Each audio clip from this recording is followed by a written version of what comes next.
We begin on Daf Mesech Yoma Daf Nun Vav. We begin on the bottom of Menhema Beis, 4 lines up from the bottom of the Amud. The Gemara is in the middle of a discussion of the previous Daf that the Gemara had asked a question regarding Rabbi Yehuda's opinion that we had said the reason why he held you don't make a kinei chayva, a separate box for the obligatory bird offerings, is because a guy might die, and if he dies, the whole thing has to be thrown out. So the Gemara says, why don't you just select Dal Zuzim of it, which was going to be his chatas, and throw that, and then the rest is kosher? He says, no, because it doesn't hold a bread, and the Gemara is going to continue on exploring if that's really true, and how do we know that to be? Some of the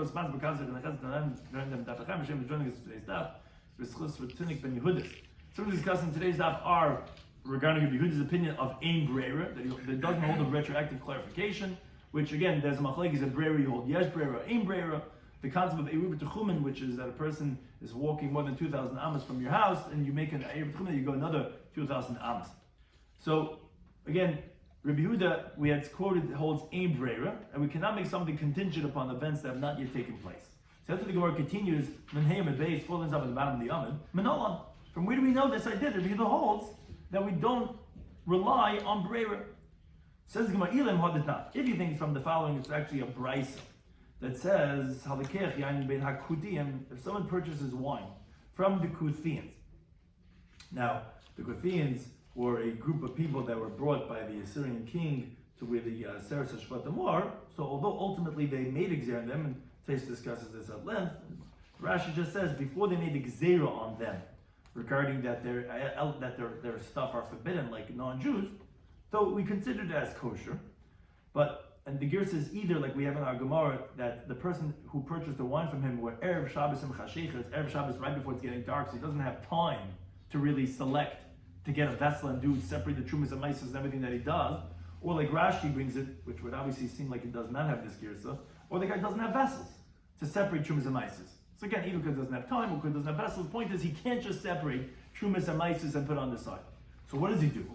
So it says the Brisa, he stands up, and he says, Shnei lugin shani asal hafresh, 2 lugin from the 100 that is over here that I'm going to separate harehin truma. They are truma inside of it, meaning he's essentially separating, designating inside of it, without actually separating. Because he can't eat, it's tevel, but he's separating inside. He says, what I'm going to separate, it's here separated.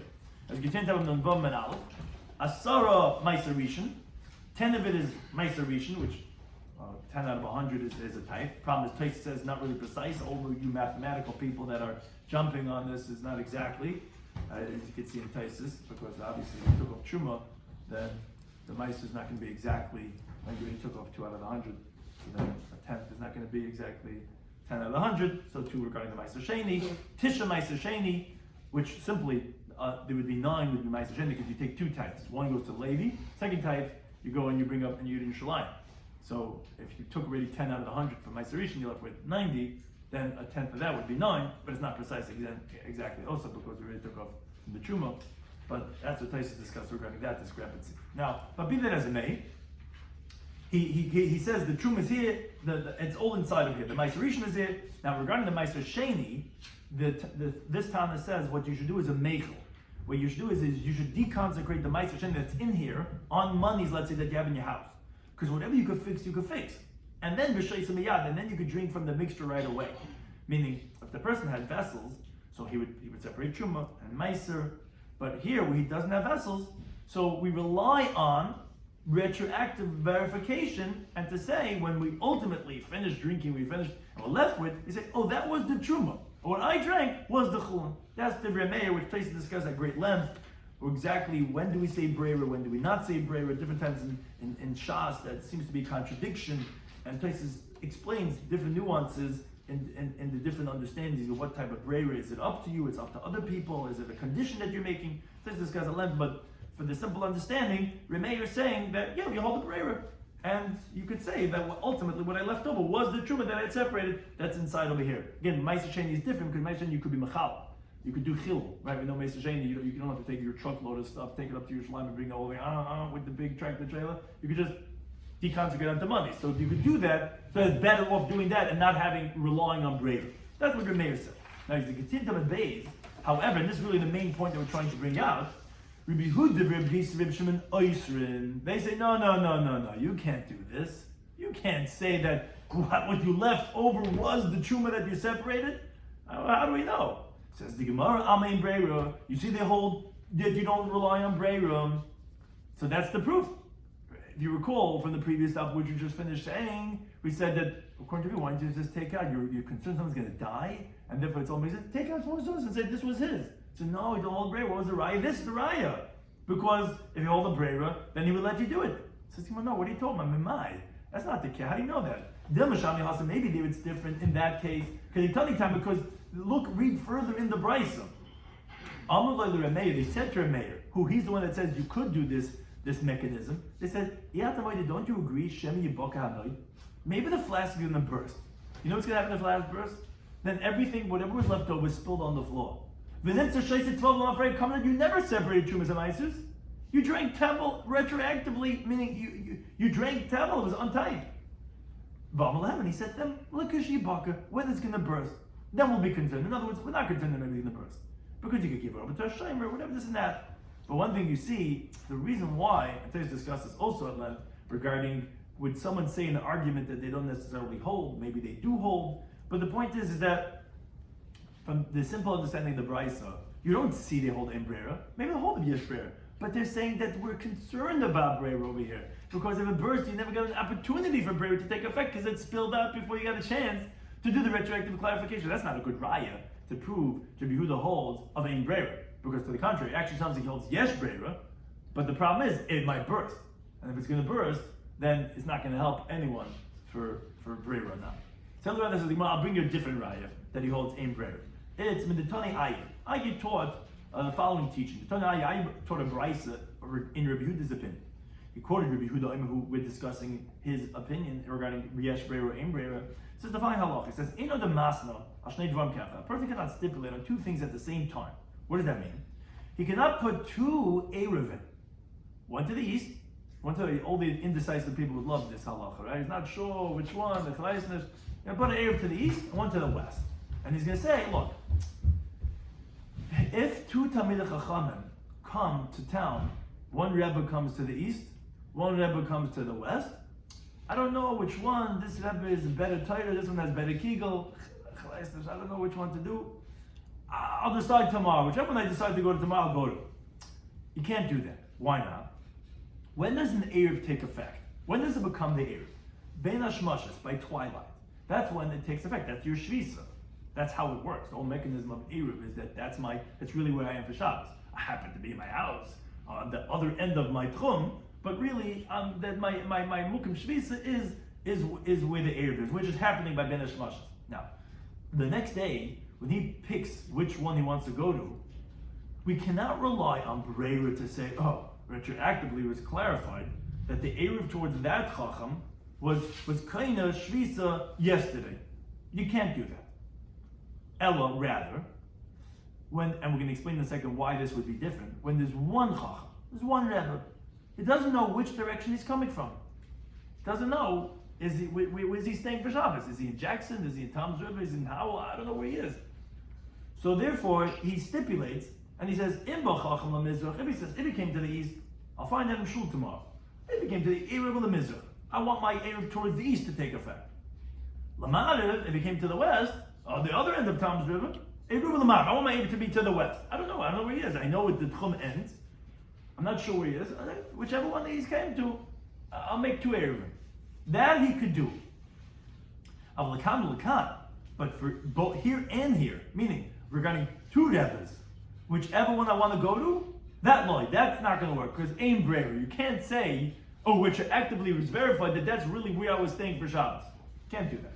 Now, before we get to the Raya, but we had asked, because the assumption is that by Bein HaShmashas, when the case of the one Chacham, that Rebbe didn't come yet. Because, what does it mean he didn't come yet? He was what's called Ba'alachsin. He was on a diagonal. When Shabbos starts, he has a Tchamoso. He could go to the east, he can go to the west, and he's going to go to one of them. But he didn't yet come. So we had asked, why are you saying it's different when there's two Rebbes? That you can't do that. You can't say, I'm putting one to the east, one to the west, because I know this Rebbe is coming this way, and this one's coming this way, I don't know which one I want. That you can't do. Why not? Because they ain't brera. And you can't say retroactively is verified that was my tchum. You have to have decided beforehand. But then the problem is nami. When you have your erev dependent on one Rebbe, and you want your erev to take effect to whichever direction, whatever town, whatever area the Chacham had come to, you should also say ein brera. Because maybe ben hashmashis, that Rebbe was intending to go to the other direction. How do you know that where he was going to be at ben hashmashis, it's going to be dependent on the same principle of brera? Well, what's the difference if it's two Rebbes or one Rebbe? What's the difference if you're saying that, I don't know which one I want to go to. You know one Rebbe is in there, and one Rebbe is in the other area. But you just don't know which one you want to go to. So you're saying, no, that's not going to work. It's ein brera. You can't decide tomorrow, enough the children to say, okay, I'm going to go to this Rebbe. Too late. Why is it any different by when there's one Rebbe, you don't know where he's going to be. There somehow you're saying that, okay, there it's going to work. I don't know where he's going to be in the east or the west. I'll put two. And whichever one they turn and find out, he's saying, okay, good, I made a night in that direction. Why is that going to work? So Rabbi Shloimy explained, you're right, it's not the same case. It's keshekvar bochacha. We're talking about where the Rebbe already came ben hashmashos, and I just don't know where he is. So the erev is taking effect in whatever direction he is, because that's what he had stipulated before Shabbos. I want to be wherever the Rebbe is. So you don't have. It's not tomorrow deciding that it should retroactively work. It's not like he didn't come and then verified that wherever he ends up going, that's where. No, he's there already. I wanted to be whichever one he's there, and that can take effect already by bein hashmashos. But that was the discussion. The main idea really that we're trying to bring is that we see a definitive proof that this is a brisa of ayoy in Rabbi Yehuda, which tries to discuss that also from elsewhere in Shas. How do we know that's more authoritative? But the point is that the brisa of ayoy is teaching that Rabbi Yehuda holds of the principle of ein brera. That you see by the two Rebbes, the two Talmidei Chachamim, that you can't decide tomorrow where you want to go. So again, that supports what we had said in the previous daf, that when Rabbi Yehuda said nehat tarayvis, that's why you don't make a box of kinei chay, because if someone's going to die, you have to throw out the whole box. And we had asked, why have to throw out the whole box? Just take 4 zuzim and say, this is that guy's who died, it's katas. So no, you can't do that because it's ein brera, and this is the source where you hold ein brera. But now the Gemara goes back to the previous daf. Okay, wait a second. Now that we say according to Yehuda, that the reason Rabbi Yehuda by the kinei chay is because ein brera, because he holds that you can't retroactively verify when someone for sure dies. Hakasiba Islay, but like we had proven from the Mishnah Masechta Shkalim that he holds a writing. He said there was 13 boxes that were written on what it was, and we were obviously able to ascertain which is which box. And we said that Mishnah is like Rabbi Yehuda. So then we're back to the original question. So when we thought we'd bring a source for the halacha that he does not hold ksiva from our Mishnah of the stands that you don't know which one, but now we see that he does hold the writing. So Yom Kippur Nami. So then we're back to the question. Yom Kippur also, where you said that he held there was only one stand. Why? Now it's Trevin Malayo. Why don't you make 2 and write Ar and Sar, and you'll have written on it which is which? Says the Gemara, you're right. Generally he holds of writing. But because of the weakness of the Kohen Gadol, he's not going to pay attention to analyze the writing. He was up, he's working on this, he's been quarantining this Lishka's payad, and he's coming and he's doing, and he's up since they kept him up all night, he's snapping their fingers at him, he's up at tables, he's doing all these things, and maybe he's not going to pay attention. So therefore, we didn't hold it was a good enough option to have 2 and just write which one it is. He still might make a mistake. And the Gemara proves it, says, because the Ilah Tamacha, if you don't say that Yom Kippur is different, that even though generally things would be obvious and we would not be considered a mix-up, but the Yom Kippur we are, but like Sibanami, forget about even the writing, without writing. There's anyways it would be obvious which is which. And why would we not allow 2? High nafish, the blood of the bull, a bull is huge. The blood of the bull is way more. A high zutter, a he-goat, a goat is obviously small, much less blood. So just from the quantity itself, he should know which is which. And Achitim, if you're going to say, no, loy makbalei kule, he doesn't receive all the blood, he just receives whatever fills up the bowl. And then the blood of the goat and the bull are the same. It's not true. Because Amar Bihudi says, whoever slaughters an animal, is called damai. He has to go ahead and receive all the blood, shall power of the bull, like says the pasuk in the Yikabes, called dama par yishbechel yisrael mezbech. All the blood of the bull has to be poured to the foundation of the Mizbeach. So again, it's so obvious, so evident which is the bull, which is the he-goat, because there's so much more blood. And Pachita may begin to say, no, we couldn't rely on that, because maybe some of it's going to spill out, and then going to be the same amount. It's going to spill out, and then you have the same amount of the bull, and therefore that's why you the hell that you can't have two because you might mix them up. Still, they're still very different. High chiver, the blood of a goat is very white. The high sumach, the blood of a bull is very red. As the Gemara said this on Daf Yomi and Aleph, that we said that the gold was red, which was similar, that's what we call zav haparvim, because it's similar to the blood of a bull. So that itself, just looking at the color, is so different. So why are you getting mixed up?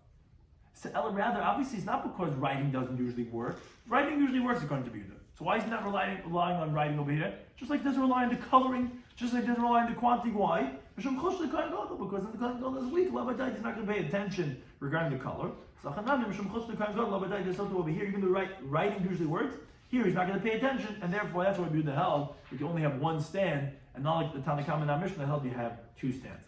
Now, parenthetical to this machlekes between Rabbi Yehuda and Rabbanan regarding was there one stand or two stands, the Gemara brings an interesting story. Hahu, there was a shlich tzibur, the nachas kamei de Rava. That was davening for the Amid, from the Rava on Yom Kippurim, and he was saying the Seder of what was done in Yom Kippurim by the davening, like the way we say it. So Amar, he said, when in the Avodas Yom Kippurim, Yatza v'hinichai, the Kohen Gadol went out, and he placed the blood of the bull, of the he-goat, al ken sheni shebehechel, he put on the second stand in the hechel, meaning after he finished the blood of the bull, and then he did the blood of the he-goat in the Kodesh HaKodashim. So then he would go ahead and he put down the blood of the he-goat on the second stand, not the lamapad, then he took the blood of the bull, and then he put down the blood of the he-goat. Now, Amalei, so Rabbi said to him, Chadik Rabbanan. Well, first of all, on one point you're saying like Rabbanan, because he's saying there was a second stand. But on the other hand, you're saying like Rabbi Yehuda, because he said that he first took the blood of the bull, and then he's saying he put down the blood of the he-goat. Obviously, there was no second stand to put it down first, and that's why he had to first take it. So rather he corrected him and said, no, first he niach damasar, that he first put down the blood of the he-goat, and then then he took the blood of the bull, which would be like Rabbanan, that you had two stands, therefore you first put down, and then you take up. According to Yehuda, you have to first take, you can't put down first. So he corrected him in how he was saying the nusach in the davening. Now we said in the Mishnah that after he sprinkled in the Kodesh HaKodashim, then he would sprinkle in the Heichel, and like the Mishnah says, v'hizim menu, you would spray from the blood in the Heichel ala pareiches on the curtain, but it wasn't really on the curtain. It was connected arin mebachutz, meaning right opposite where the ear of the arin is. In the Heichel, right opposite that area, he would spray again achlas lamala b'shevel lamata, both from the bull and from the he-goat. So what's the source of this? So turn about in the Brisa, it says in the pasuk of Yikra, "V'chein yasel el moed." So too you should do in the oil moed. What's that coming to teach?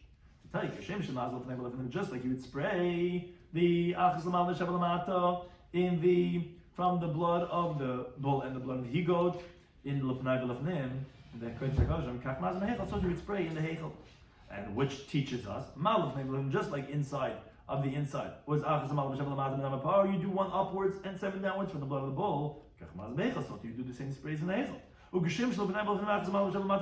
do it as you did in the Kodesh HaKodashim. You did one up and seven down from the blood of the he-goat, which was the other carbon. So too you sprayed like this in the Heichel. Now, the Gemara ends off with a Gadic teaching that the end of that pasuk says, that he dwells with them in their tumah, which in the simple understanding of the pasuk is these two karbanas actually atone for Tumas Mikdash HaKadosh. That's what they were for. All the other sins actually was the Sola Zaza. These karbanos that were brought lefnai v'lefnim was actually only for the tamah that a person had and he went into the Mikdash or he partook of kachah. So that's why it says that he dwells amongst them in their tumah. But the drash of this word is even when the Jewish people are, so to speak, defiled, the divine presence is still with them. As the Gemara brings a story, there's a certain heretic that said to Reb Chanina, as you can see in Tab of Menzayin and Aleph, now for sure, you the Jewish people, you guys are tummy. And the divine presence is not resting in the place of tumah. That's it, like it says in the Pasuk in Eicha. It says, Tumasa, her tumah is b'shulel, on her hands. Meaning just like a nida, that's the Jewish people are tummy, we're excommunicated. Amalei, so on that, Reb Chanina said to him, Tochazi maksibhu, come and see what the pasuk says regarding them. That he dwells amongst them in their tumah, even when they're tamei, still the divine presence rests amongst the Jewish people and we're not considered excommunicated from Hashem. So we're discussing today's daf in Yoma, Daf Nun Vav. So that according to Yehuda, we needed from the previous Gemara's answer that he holds that doesn't hold a brayer. What's the source for that? And that's why, again, we said that's why he said you didn't make a separate box for Kineh because someone's going to die. His money's mixed in, the whole thing's going to be thrown out. You can't select this Dal Zuzim because he doesn't hold a brayer. How do we know that? So the Gemara first tried to bring a raya from the halacha of if someone is purchasing wine from Kutim.